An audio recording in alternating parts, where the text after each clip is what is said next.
কিন্তু আজকে সৈয়দা রিজওয়ানা হাসান তার বক্তব্য বিবৃতি এগুলো পাওয়ার পরে অলরেডি সারা বিশ্ব জেনে ফেলেছে যে বাংলাদেশে ইঞ্জিনিয়ারিং করে জামাত ইসলামী সহ ইসলামপন্থীদের ক্ষমতায় আসতে দেওয়া হয়নি।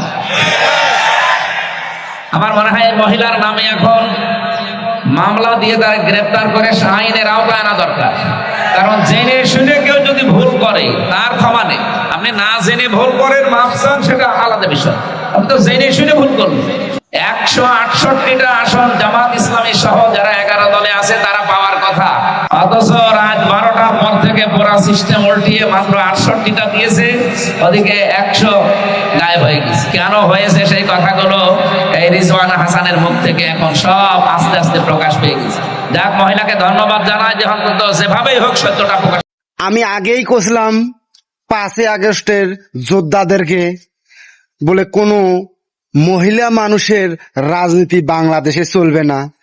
যে মহিলা মানুষের রাজনীতি আমরা দেখতে পারি নাই বিদে ইন্ডিয়া দাদা বাবুর কাছে পাঠাইছি, আর একজন বাংলাদেশেই ইন্না লিল্লাহি ওয়া ইন্না ইলাইহি আলিউল আযীম হয়ে গেছে।